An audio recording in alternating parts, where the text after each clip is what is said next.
Aujourd'hui, je vous livre mon retour d'expérience après un mois d'utilisation du Bauer Airikins PX8. C'est un test que vous avez été beaucoup à me demander suite à mon test du Focal Batis. Et c'est vrai que dans cette gamme-là, c'est deux produits qu'il est très intéressant de comparer, mais je vais comparer aussi dans cette vidéo à l'AirPods Max que j'ai ici. Alors, quelles sont ses qualités et ses défauts, et surtout, est-ce qu'il est fait pour toi et tes usages?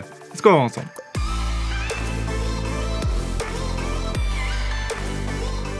Bonjour à tous, c'est Kevin, bienvenue sur la chaîne iBordelais, et donc aujourd'hui on s'intéresse au test du Bauer Airikins PX8. Comme je vous l'ai dit, ça fait un mois que j'utilise quotidiennement, donc je l'ai amené partout avec moi, et donc c'est parti pour mon retour d'expérience. Si on commence par faire un tour du produit, là clairement on est face à un produit qui est très haut de gamme.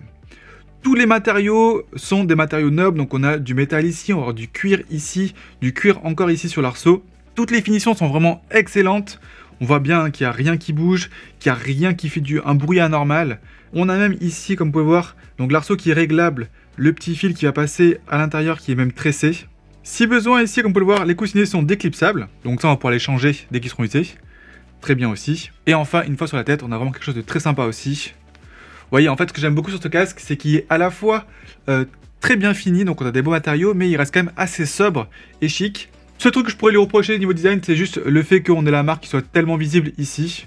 J'aurais préféré juste un petit logo ou que ce soit en plus petit, mais bon, je pense que c'est quand même le plus beau casque que j'ai pu tester cette année. Niveau boutons, ce que j'ai beaucoup apprécié, c'est qu'on va avoir différentes matières. En fait, là, on va voir que là, les deux boutons, donc volume plus et volume moins, vont être lisses, mais ici, vous voyez que le bouton du milieu va être cranté, ce qui fait que lorsqu'on a le casque sur la tête, on sait très bien où est-ce qu'on pose le doigt. Voilà, donc là, par exemple, je sais que c'est cranté, donc c'est le bouton du milieu.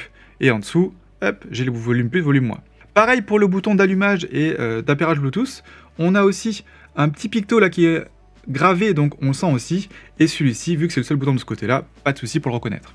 Avec, on a droit à une pochette qui est aussi, elle, très sobre, comme on peut voir ici. Donc c'est une pochette en tissu qui est rigide. Et à l'intérieur, j'aurai un petit rangement ici qui est aimanté, avec deux câbles. Donc j'aurai le câble USB-C vers USB-C, et un câble USB-C vers Lightning. Ça, bien sûr, on en reparlera juste après. Allez, si on continue niveau confort et maintien. Déjà, niveau confort, ce qui est bien, c'est que le casque est pas si lourd, en particulier comparé aux deux autres. Donc, en particulier comparé au Focal Batis et au Apple AirPods Max. Le poids est très bien réparti sur l'assaut en haut, mais aussi, les écouteurs vont venir bien pincer la tête, ce qui fait qu'il y a un petit peu de poids aussi qui est réparti sur les côtés du casque. On n'a pas un point particulier qui nous fait mal, parce que le poids est vraiment très bien réparti tout autour de la tête. Donc, niveau confort, très bien. Niveau maintien, par contre, c'est pas un casque que je vous conseille pour faire du sport, parce que il a quand même une certaine inertie, donc dès qu'on va bouger, vous voyez que hop, là au niveau des oreilles, ça va vraiment amplifier mes mouvements, ce qui fait que ça va vraiment produire beaucoup de bruit parasite. Donc en courant, c'est pas possible. Peut-être à la salle, ça peut le faire. Par contre, toujours pareil, attention, vu qu'il y a une partie du casque qui est fait en cuir, le cuir, ça aime pas beaucoup la transpiration. Évitez vraiment pour faire du sport. Pour ce qui est de la connexion, ce qui est bien, c'est qu'on a le choix. Donc déjà, forcément, on va avoir du sans fil, donc en Bluetooth. Et ce qui est bien, c'est qu'on aura les codecs SBC AAC, mais aussi les codecs aptX. Le codec aptX va permettre d'avoir un son moins compressé et une meilleure qualité, forcément à partir du moment où on va lui donner une bonne qualité en source. Mais comme vous l'avez vu, il est aussi livré avec deux câbles. Le câble USB vers jack va me permettre de connecter à des sources analogiques et le câble USB-C vers USB-C va me permettre de connecter via numérique. Et ça, c'est vraiment super parce qu'on aura du coup aucune compression entre la source et le casque. L'autre avantage de pouvoir le connecter en filaire, c'est qu'on n'aura aucune latence. Et ça, si vous faites du montage vidéo comme moi ou si vous faites du jeu vidéo, c'est hyper important. Et enfin, chose qui n'est pas possible par exemple sur mon Focal Batis, c'est que lorsque je vais le connecter en USB-C, le casque va se charger, mais il continuera d'être utilisable. Et ça, pendant mon mois d'utilisation, ça a eu un énorme impact sur mon quotidien, c'est que j'ai jamais eu le casque à 0%. Même si j'utilisais des heures et des heures dans les transports et tout ça, forcément, vu que je l'ai aussi utilisé en filaire, à chaque fois que j'utilise en filaire, il se rechargeait, donc pas de souci d'autonomie. Et vraiment, ça c'est un truc trop bien, trop bien, trop bien, trop bien. La marque communique sur 30 heures d'autonomie, mais je vous l'ai dit, moi j'y suis jamais arrivé parce que même si j'ai enchaîné des 7-8 heures sur batterie, après forcément je l'utilise aussi en câble ici, donc au final j'ai jamais vidé la batterie. Si on parle maintenant de l'application, je vous l'affiche juste ici. Comme vous pouvez le voir, c'est une application qui est quand même assez simple, assez sobre, il n'y a pas non plus grand chose. On va voir le contrôle de réduction de bruit ici, mention spéciale pour la petite... traduction passe au travers pour le mode transparence. On aura un tout petit égaliseur. Ce sera que pour les aigus et les graves. Et on pourra faire du plus 6, moins 6 décibels. C'est vraiment assez light, en particulier pour un produit à ce prix-là. Ici, on pourra voir aussi que le produit est multipoint parce que on va voir les deux produits qui sont connectés actuellement au casque. Et je pourrais même ici associer un autre appareil si je veux. Ici, je vais pouvoir régler qu'est-ce que je veux sur le bouton ici. Donc on aura le choix entre soit le contrôle de l'environnement ou alors l'assistant vocal. Ensuite, je vais pouvoir régler est-ce que je veux que le casque se mette en veille à partir de quel moment, mais aussi l'intensité du capteur de port du casque. Alors, en gros, c'est la sensibilité que va avoir le casque lorsque vous allez le bouger et comment est-ce qu'il va interpréter que vous portez ou pas le casque. Niveau réduction de bruit, c'est un casque qui en fait un petit peu, mais pas tant que ça non plus. Alors déjà, il faut savoir qu'on a une excellente réduction de bruit passive. Comme je vous l'ai dit, vu que le casque va bien pincer nos oreilles et que notre oreille va être bien englobée, donc ça va être très confortable, et ça va apporter en plus une bonne réduction de bruit passive, donc on est déjà bien dans sa bulle. Par contre, lorsqu'on va activer la réduction de bruit en plus, donc la réduction de bruit active, donc celle qui est censée du coup annuler vraiment tous les bruits environnants, eh bien on va pas sentir non plus une énorme différence.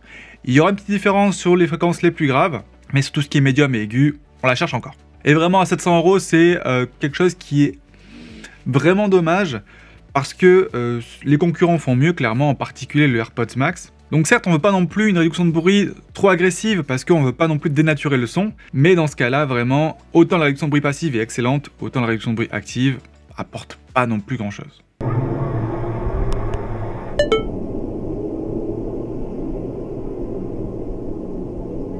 Pour le mode transparent, c'est un petit peu pareil. Ça se sent qu'il essaye, parce qu'il va nous mettre vraiment les bruits forts hyper forts, les bruits faibles un peu moins, on a un souffle, donc on a un bruit blanc derrière. C'est suffisant, on va dire, pour échanger vite fait avec quelqu'un, mais on va vraiment pas le laisser activer très longtemps parce que c'est très vite fatigant. Pour rester à la maison, très bien, parce que il n'y a pas forcément beaucoup de bruit chez vous, sauf si vous avez des enfants qui courent partout et qui crient. Au bureau, pas de souci non plus. Par exemple, si vous êtes dans un open space, ça ira tant que vos collègues sont pas trop bruyants à côté. Par contre, dans les transports, s'il y a du bruit, dans un café, s'il y a du bruit, bah là, il va falloir monter un peu plus le volume pour être vraiment dans sa bulle. Mais du coup, niveau son, ça dit quoi? Alors là, par contre, à l'inverse de la réduction de bruit, pour le son, les promesses sont vraiment tenues. On a un son d'excellente qualité sur tout le spectre. Ce qui veut dire qu'on aura des belles basses, bien rondes, pas non plus trop accentuées, des médiums qui sont présents, même si un tout petit peu en retrait, et surtout des aigus qui sont vraiment hyper précis, et ça fait plaisir. Ça veut dire qu'à l'écoute, par exemple, sur de la musique, on va pouvoir distinguer facilement tous les instruments.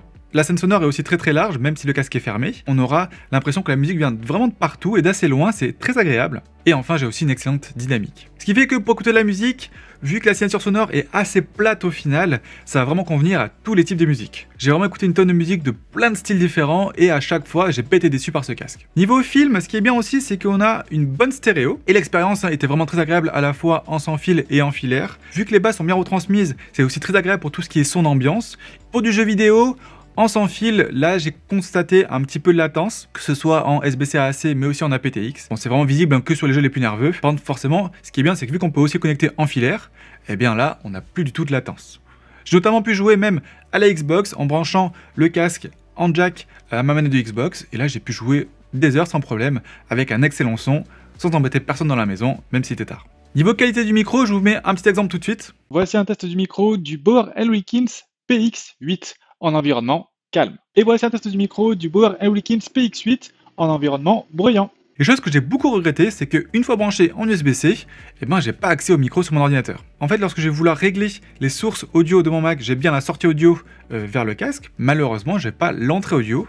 Donc, par exemple, j'ai pas pu utiliser le casque branché en filaire pour mes visioconférences. Et du coup, est-ce que le BW PX8 est fait pour toi? Alors, il sera parfait pour toi si tu cherches le plus beau casque qui existe actuellement et surtout quelque chose de très fin et je trouve assez classe. Et surtout, en plus, il y a d'autres versions, comme la version James Bond ou la version McLaren, avec d'autres couleurs un petit peu spécifiques qui sont aussi magnifiques. Mais pour ces versions limitées, il faudra mettre 100 € en plus. Il sera aussi parfait pour toi si tu cherches un excellent son sur tout le spectre qui est adapté à tout type de contenu. Donc vraiment, je vous l'ai dit, aussi bien pour tout type de musique, que pour des films, que pour du jeu, il est à l'aise partout et ça c'est hyper agréable. Et enfin, il sera aussi parfait pour toi si tu cherches un casque qui peut se connecter de plein de manières différentes. Ça aussi, c'est vraiment hyper agréable de pouvoir l'utiliser dans plein de contextes différents. Que ce soit en déplacement, en sans fil, que ce soit au bureau en USB type C ou que ce soit dans mon canapé en type C vers jack avec ma manette de Xbox, ça c'est vraiment super, c'est un casque qu'on peut utiliser dans plein d'usages différents. Par contre, il ne sera pas fait pour toi si jamais tu as besoin du micro en filaire. Bon, ça je reviens encore là-dessus, mais moi ça m'a vraiment dérangé. Mais son plus principal défaut, ça va vraiment être sa réduction de bruit active qui est clairement pas au niveau de ce qu'on attend à ce niveau de prix là. Et enfin, il ne sera pas non plus fait pour toi si jamais tu cherches un bon mode transparence. Je vous l'ai dit, il est assez vite fatigant. Rapidement, avant de conclure, petite comparaison entre ces trois modèles là qui ont vraiment des philosophies assez différentes. On a ici le AirPods Max qui va vraiment tout jouer sur le traitement interne au casque grâce à ces 2 puces embarquées. Vraiment, ici, c'est assez bluffant le résultat qu'on arrive à avoir avec l'AirPods Max, sachant que les sources qu'il accepte viennent de sans fil et sont encodées en plus avec le codec AAC. Donc c'est pas forcément des sources très qualitatives qui arrivent, mais il arrive à faire un boulot incroyable pour redonner vraiment de l'ampleur au son et faire quelque chose de hyper convaincant. Associé à ça, on a vraiment la meilleure réduction de bruit active sur le marché, mais surtout le meilleur mode transparence. Et si en plus de ça, vous avez de l'écosystème Apple à la maison, c'est vraiment un super casque. Par contre, si vous n'avez pas du tout d'écosystème Apple, là, ça va vraiment être beaucoup plus chiant à utiliser. Et si jamais vous voulez l'utiliser en filaire, là, ça va être aussi un petit peu chiant parce qu'il faudra le câble qui va bien et tout, nanana, bref. De l'autre côté, on va avoir le Focal Batis. Lui va vraiment être là pour respecter à fond la source qu'on va lui envoyer. Ça, du coup, ça a des avantages et des inconvénients. Ça veut dire que si jamais on lui envoie une source nulle, il va nous la mettre telle qu'elle. Donc on va très clairement entendre que la source n'est pas terrible. Par contre, si on lui met une bonne source avec de la bonne qualité, là on aura vraiment droit au meilleur son qu'on peut avoir sur un casque sans fil. Associé à ça, on a aussi une réduction de bruit active qui est au niveau. Le mode transparence, c'est pas non plus terrible sur celui-ci. Et bien sûr, on a un design qui est hyper marqué Focal, avec les écouteurs qui sont perforés comme ça, avec le logo ici, qui peut même s'allumer si on veut, et un casque qui reste quand même assez massif sur les oreilles. Aussi bien de face, là on voit que c'est clairement hyper large, que de côté, où pareil, hein, l'écouteur prend vraiment beaucoup de place. Et donc au milieu de tout ça, on va avoir le BW. Celui-ci, ce qui est bien, je vous l'ai dit encore une fois, c'est son design qui est à la fois très sobre et très fin, donc là c'est beaucoup plus fin, beaucoup plus discret sur mes oreilles. On a un très bon son aussi, qui est un petit peu en dessous du Focal Batis, mais qui n'est pas non plus très loin. Par contre, là où, encore une fois, il sera assez loin des deux, ça va être sur la réduction de bruit active. Et du coup, si la réduction de bruit active n'est pas forcément hyper importante pour vous, c'est un casque que je peux que vous recommander.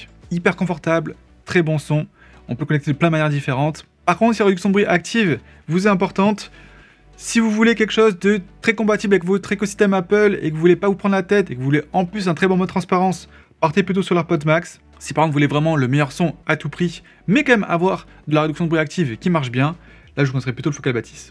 Attention aussi au micro, hein, si jamais vous passez des appels avec ce casque-là, il n'est pas non plus terrible.